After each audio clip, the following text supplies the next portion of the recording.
ሰላም አድማጭ ተመልካቾቻችን፣ ይህ ጸአምሮ የሀገር በቀል ሕክምና ማዕከል ዩቲዩብ ቻናላችን ነው። በዛሬው ቀን ስለ ቺፌ ጠቅለል ያለ መረጃዎችን እንሰጣለን።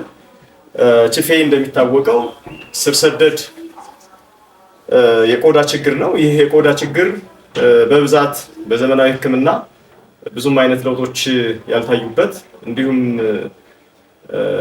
ሕክምናው በደንብ ያልዘመነ በመሆኑ ሰዎች ችግራቸው በጣም ከቀን ወደ ቀን እየከፋ ስለሄደ የሀገር በቀል ሕክምና እርዳታ የሚፈልግ ህመም ሆኖ አግኝተነዋል።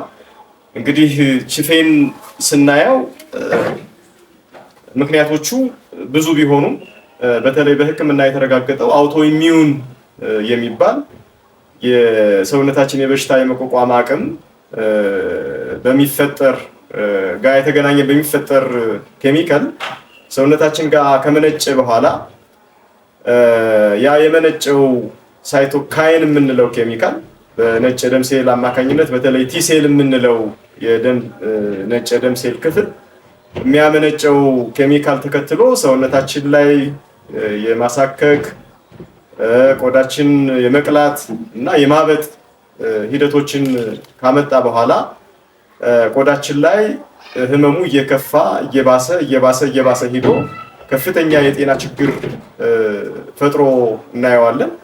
እንግዲህ ይህንን ህመም ዘመናዊ ሕክምና ላይ ብዙ ሂደቶች ሐኪሞቻችን ሄደው ያክሙታል። የሚጠቀሱ መድኃኒቶችም አሉ።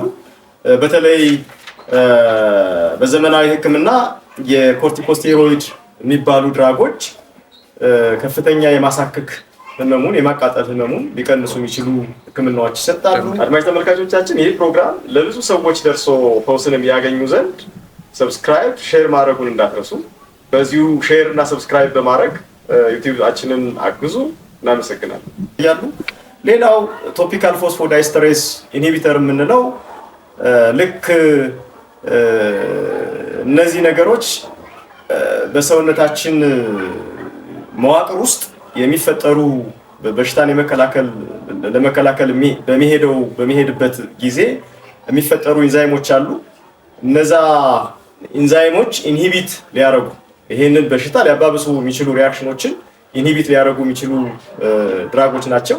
ኢንዛይሞችን ኢንሂቢት በማድረግ በሽታውን መቋቋም የስኪን ኢንፍላሜሽኑን መቋቋም የሚያስችሉ ድራጎች ናቸው ማለት ነው። ከዚህም በተጨማሪ የተለያዩ ኦራል አንታይ ሂስታሚን የሚባሉ ድራጎች ይሰጣሉ። በተጨማሪም ሲስተማቲክ ኢሚዩኖሱፕሬሰንት የሚባሉ አማራጮችን ተጠቅመው ሐኪሞቻችን ይሄንን ሕክምና ማኔጅ ለማድረግ ይሄዳሉ። ግን እንዲህም ሆኖ በከፍተኛ ደረጃ ውጤት ማምጣት ያልተቻለ ስለሆነ የባህል ሕክምና ገዛን የሚፈልግ ሆኖ አግኝተነዋል። እንግዲህ እንደሚታወቀው ይህ ህመም ምንድነው ምክንያቶቹን ብለን ስናስብ እንደተገለጸው በተለይ ሰውነታችን ላይ ባዕድ የሆኑ ነገሮች ሲያርፉ፣ ለምሳሌ የእጽዋት የአበባ ብናኞች፣ አቧራዎች እንዲሁም በአመጋገብ ስርዓት ውስጥ ባዕድ የሆኑ ነገሮች ወደ ውስጣችን በምናስገባበት ጊዜ ሰውነታችን ባዕድ መሆናቸውን ሲያውቅ እነዛን ባዕድ የሆኑ ጉዳዮች ለመዋጋት የሚያመነጨው የበሽታ የመቋቋም አቅማችን ላይ የሚሰሩ ሴሎች እነሱ የሚያመነጩት ኬሚካል ነው ለእንደዚህ አይነት ስኪን ኢሪቴሽን ሊዳርግ የሚችለውና አንዴ ያኛው ልክኛ ህመሙ እኛ ጋር ተከስቶ ህመሙን ለመዋጋት እንደዚህ አይነት ኬሚካሎች ከመነጩ በኋላ ሰውነታችን በሚሰጠው መልስ የሚፈጠሩ ህመሞች ስለሆኑ ጠቅላላ ስናረገው አውቶ ኢሚዩን እንለዋለን። በዚህ በአውቶ ኢሚዩን ምክንያት አንዴ ከተከሰተ በኋላ ሌሎች የኮምፕሊኬሽኖቹን እየፈጠረ ቆዳ ላይ ከፍተኛ ችግር የሚያመጣ ሆኖ አግኝተነዋል። ከዛ በተጨማሪ ደግሞ አንዳንዴ ቆዳችን በሽታ መቋቋም የሚችሉ የስኪን ሴሎች አሉ። በተለይ ፊላግሪን የሚባለው ፕሮቲን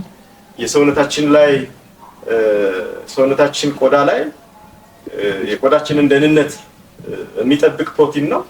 ይሄ በተፈጥሮ ዝቅተኛ ሆኖ ሲገኝ ህመሙን ያባብሳል። አንዳንዴም በዝርያም ይተላለፋል ወደሚል አይነት መላምቶች፣ ምክንያቱም ፕሮቲን ነው። ያን ፕሮቲን ሊሰሩ የሚችሉ ጂኖች ከዘር ወደ ዘር መተላለፍ ስለሚችሉ የስኪናቸው ይሄ ፕሮቲን የሌላቸው ሰዎች ለዚህ በሽታ የመጋለጥ ዕድላቸው በጣም ሰፊ ሆኖ እናገኘዋለን ማለት ነው።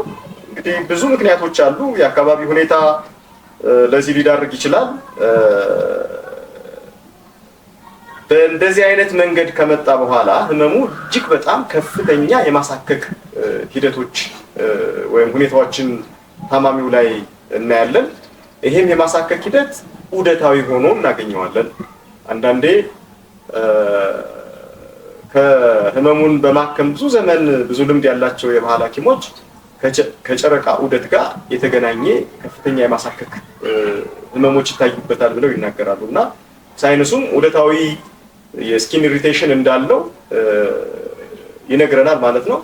ይህ ዑደታዊ የስኪን ኢሪቴሽን ተከትሎ ቆዳችን ላይ የመጥቆር ጠቅለል ስናደርገው ለሃይፖፒግሜንቴሽን እና ሃይፐርፒግሜንቴሽን ሊዳርግ የሚችል ህመም እንደሆነ ማብራሪያዎች ወይም ዳታዎች ያሳያሉ።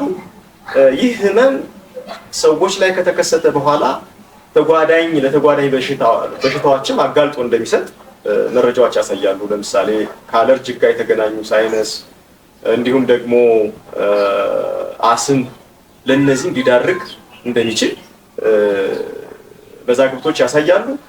ከዚህ በዘለለም ወደ ማዕከላችን ከመጡ ታካሚዎችም እንደተረዳ ነው። በተለይ አንድ ታካሚ በኋላ የመጡት ለአስም ሕክምና ነው፣ ግን ደግሞ በሰውነታቸው በቁስል የተመታ መሆኑን ካረጋገጥን በኋላ ምናልባት የቺፌ የሚመስል ስለነበር የቺፌ ህመሙ ለዚህ ዳርጓቸው ሊሆን ይችላል። ስለዚህ ቺፌውን ማዳን ከቻልን ከአስሙም ሊድኑ ይችላሉ በሚል አቀራረብ ቺፌውን ማዳን ስንችል አስሙን በዛው አብሮ የዳነ መሆኑን አይተናል። ስለዚህ በጣም ስር የሰደደ የቆዳ ችግር